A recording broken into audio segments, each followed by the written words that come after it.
अस्सलाम-ओ-अलैकुम। मैं डॉक्टर महा अपने चैनल फूड और मैडिसन ਦੇ ਨਾਲ ਅੱਜ ਮੈਂ ਆਪਣੇ ਦੇਖਣ ਵਾਲਿਆਂ ਨਾਲ ਇੱਕ ਹੋਰ ਬਹੁਤ ਹੀ ਇੰਟਰਸਟਿੰਗ ਬਹੁਤ ਮੁਫੀਦ ਵੀਡੀਓ ਸ਼ੇਅਰ ਕਰਨ ਲੱਗੀ ਹਾਂ ਔਰ ਇਸ ਵੀਡੀਓ 'ਚ ਮੈਂ ਆਪਣੇ ਦੇਖਣ ਵਾਲਿਆਂ ਦੇ ਨਾਲ ਇੱਕ ਰੈਸਿਪੀ ਕਹਿ ਲਓ ਆਈਡੀਆ ਕਹਿ ਲਓ ਸ਼ੇਅਰ ਕਰਨ ਲੱਗੀ ਹਾਂ ਜਿਹਦੇ ਵਿੱਚ ਅਸੀਂ सेब का इस्तेमाल करांगे सेब कह लो एप्पल्स कह लो ਅਸੀਂ ਉਹਨੂੰ इस्तेमाल करके और बहुत ही अच्छी झटपट बहुत ही टेस्टी और बहुत हेल्दी जो है एक रेसिपी तैयार करांगे और उम्मीद है कि सब देखने वालों को बहुत पसंद आएगी और इन्हें बनाना बहुत आसान है बहुत थोड़े इंग्रेडिएंट्स चाहिए ने और बहुत झटपट बन जाती है तो देखने ਅਸੀਂ ਇਹਨੂੰ किस तरह बनाना की चीज़ां सानू चाहिए इन्हों बनाने वास्ते इधर अगर तुसी देखो तो मैं ये तकरीबन 1 तो 1.5 सेब है जो कि मैं छिलका उतार के ये मैं छिलका नहीं इस्तेमाल कर रही मैं छिलका इस्तेमाल उतार के तो बहुत वो थोड़े पतले पतले जो है स्लाइसेस बना लेने तकरीबन 1 तो 1.5 सेब है इधर हनी है थोड़ा जा सॉल्ट यूज़ करांगे दालचीनी का पाउडर इस्तेमाल करांगे और तकरीबन 1 टेबल स्पून है अगर तुम इधर देख भी सको तो 1 टेबल स्पून जो उस तो थोड़ा जा ऊपर है और ये लेमन जूस असी इस्तेमाल करांगे 2 चम्मच मैं ब्राउन शुगर का इस्तेमाल कर रही हाँ तुसी इहदी जगह ये बिल्कुल ऑप्शनल है इहदी जगह तुसी गुड़ भी इस्तेमाल कर सकते हो और गुड़ का भी जायका बहुत मज़ेदार होंदा है इहदे अगर तुसी इस्तेमाल करो इहदे अलावा मैं तकरीबन हाफ कप या उस तो बिल्कुल थोड़ा जा ज़्यादा जड़ा मैं ओट्स इस्तेमाल कर रही हूँ ओट्स जो मैं इस्तेमाल कर रही हूँ रोल्ड ओट्स आखीदा है ये इसलिए मैं इस्तेमाल कर रही हूँ क्योंकि इंस्टेंट होंगे ने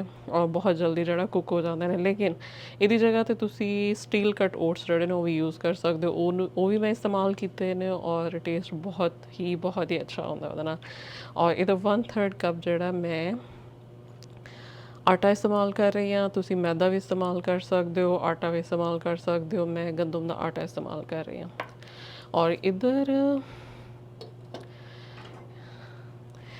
जड़ा है ये बटर है तकरीबन 3 टेबल स्पून जड़े ने बटर दे ने और अगर तुसी देखो तो थोड़ा डार्क हो गया क्योंकि मैं इन्हू खुद जड़ा वे थोड़ा डार्क ब्राउन किया है तुसी कह लो कि इन्हू कैरमलाइज करने वास्ते ਉਹਦੇ ਨਾਲ ਟੇਸਟ ਬਹੁਤ ਅੱਛਾ ਬਣੇਗਾ ਔਰ ਬੇਸਿਕਲੀ ਇਹ ਸਾਰੀਆਂ ਜੋ ਚੀਜ਼ਾਂ ਨੇ ਅਸੀਂ ਇਹਨਾਂ ਨੂੰ ਬੇਕ ਕਰਨਾ ਹੈ ਅਸੀਂ ਇਹਨੂੰ ਕੁਕ ਨਹੀਂ ਕਰਨਾ ਅਸੀਂ ਇਹਨੂੰ ਬੇਕ ਕਰਨਾ ਹੈ ਔਰ ਬਸ ਸਭ ਚੀਜ਼ਾਂ ਮਿਕਸ ਕਰਨੀਆਂ ਨੇ ਦੇਖ ਲੈਣਾ ਇਹਨਾਂ ਨੂੰ ਕਿਸ ਤਰ੍ਹਾਂ ਬਣਾਉਣਾ ਹੈ ਇੱਧਰ ਜੋ ਸੇਬ ਨੇ ਇਹਨਾਂ ਨੂੰ ਸਾਈਡ ਤੇ ਕਰਨਾ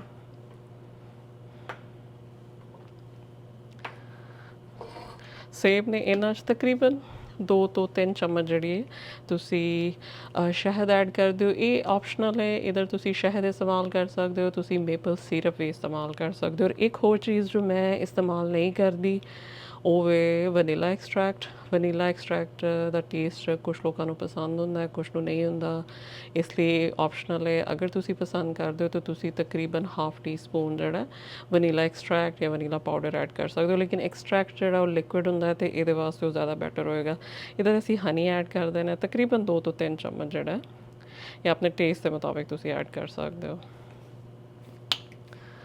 और लेमन जूस ऐड कर देना है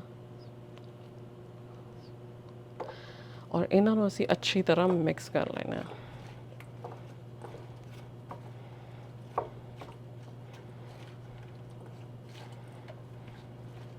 इनू मिक्स करके असी बस एक साइड पे कर देने हैं कि थोड़ी देर अच्छी तरह जड़ा शहद है और लीमू का जूस जो है आपस में अच्छी तरह एब्जॉर्ब कर लें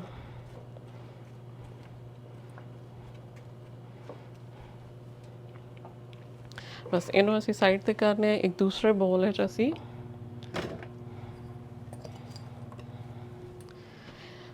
जितने भी यार ड्राई इंग्रेडिएंट्स हैं पहले इन्हों मिक्स कर लेने ये मैं ओट्स शामिल कर रही हैं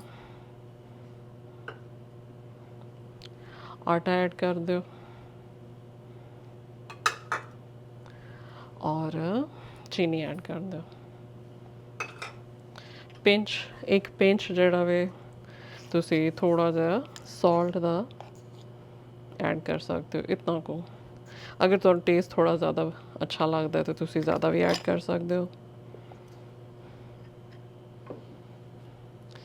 और तकरीबन 1 टीस्पून जड़ा वे 1 टीस्पून या उस तो थोड़ा दालचीनी का पाउडर तुसी ऐड कर सकते हो।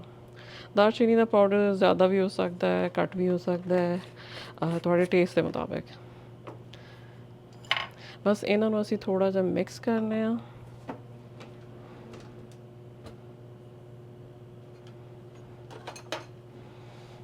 असी चम्मच कर लेना।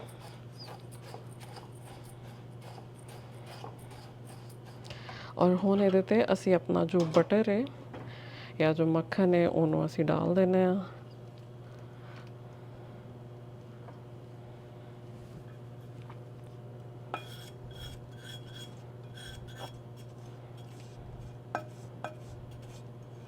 कोशिश करो कि तुसी ऑयल इस्तेमाल ना करो, मक्खन का इस्तेमाल करो, क्योंकि एक तो मक्खन बहुत हेल्दी है और दूसरा है कि इहदे विच टेस्ट मक्खन का ज़्यादा अच्छा आएगा।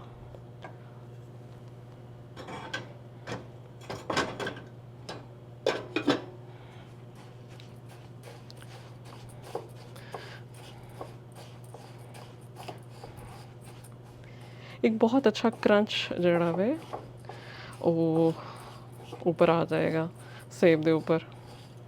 और ये बिल्कुल एक स्नैक की तरह तुसी इस्तेमाल कर सकते हो या एक डिज़र्ट की तरह इस्तेमाल कर सकते हो।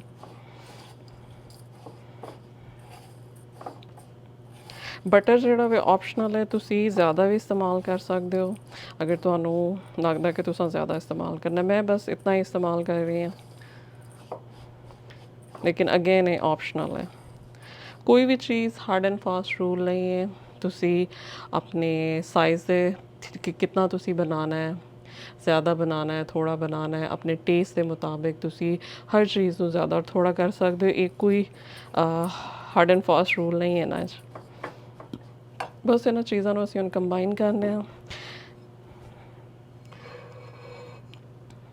इधर मेरे को एक बेकिंग ट्रे है और क्योंकि मैं थोड़ा बना रही हूँ इसलिए मैं छोटी बेकिंग ट्रे इस्तेमाल कर रही हूँ। तुसी अपने हिसाब नाल इस्तेमाल करो।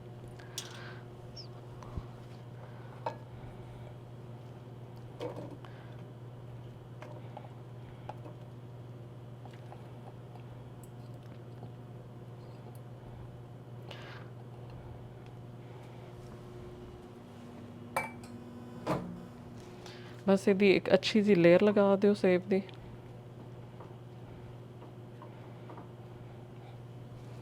और ऊपर जो असां बनाया है सारा जो क्रिस्प है वो असी ऐड कर देना है।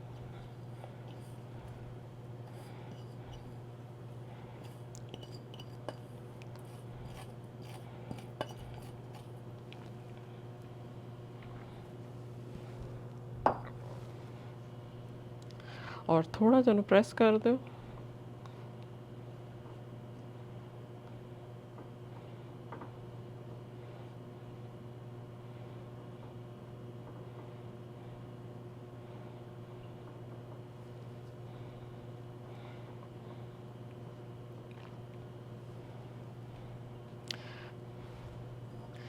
बस ये साडा हुण रेडी है।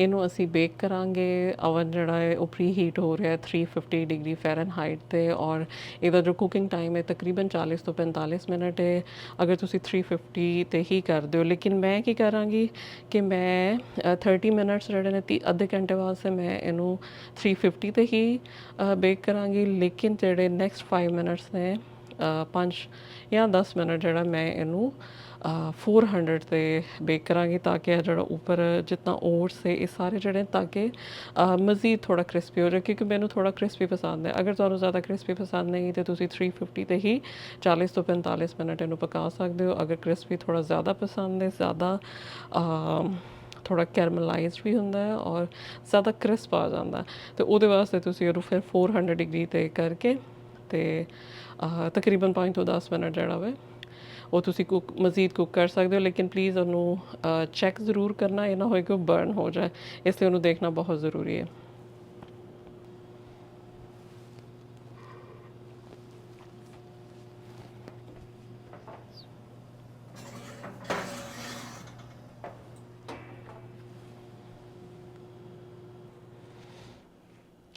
तकरीबन 30 तो 40 मिनट हो गए हैं और देखने आके कैसा लग रहा है।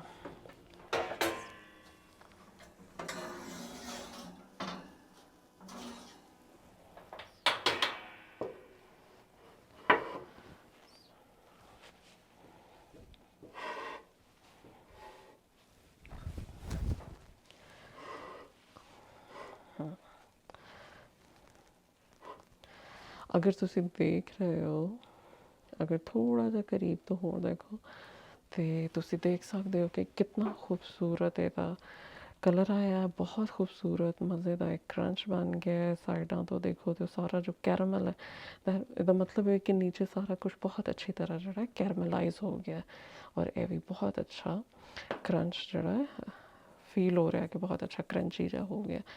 ये थोड़ा सा हल्का से बर्न है क्योंकि मैं इन्हों थोड़ा जा तेज़ कर देता सी, लेकिन अब ठीक है। सो ये बिल्कुल यदि परफेक्ट जी है कंसिस्टेंसी है, और बिल्कुल बहुत अच्छा जहा क्रिस्पी जड़ा वे एप्पल्स या सेब जड़े ने साढ़े तैयार हो गए ने। और मैं तो कोशिश करो कि इनू पहले तुसी थोड़ी देर ठंडा होने दो, और उस तो बाद जड़ा है इनू तुसी प्लेट च निकालो। लेकिन क्योंकि सिर्फ तुहानू दिखाने लई मैं थोड़े सामने इनू निकाल के दिखानी है कि कैसा लग रहा है।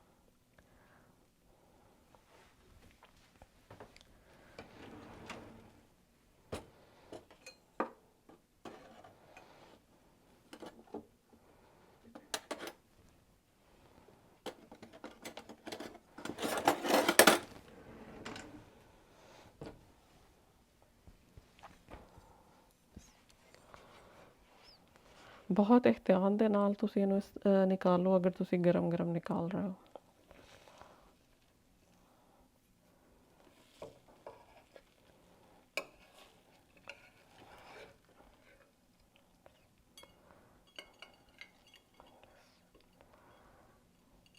हाँ जी,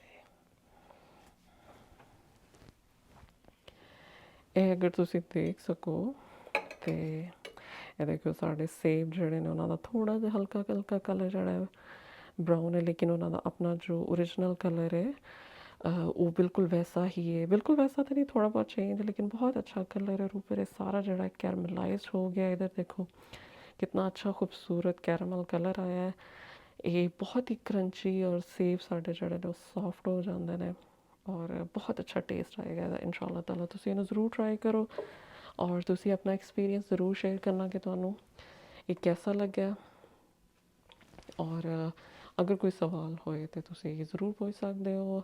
और उम्मीद है कि तुहानू पसंद आई होएगी रेसिपी। एक बहुत ही झटपट और बहुत आसानी नाल बहुत जल्दी बनने वाली है, और किसी भी टाइम तुसी खा सकते हो। तुसी इनू स्नैक के तौर पर खा सकते हो, डिज़र्ट के तौर पर खा सकते हो, आई मीन तुहाडी मर्जी है। लेकिन ये कि एक बहुत ही हेल्दी मज़े का एक आइडिया है कि किस तरह असी सेब नू इस्तेमाल कर सकते हैं। तो अगर कोई सवाल है तो नीचे कॉमेंट्स बॉक्स पुछ लेना, और अपने फैमिली फ्रेंड्स के नाल ज़रूर शेयर करना। तो मिलने अपनी अगली वीडियो।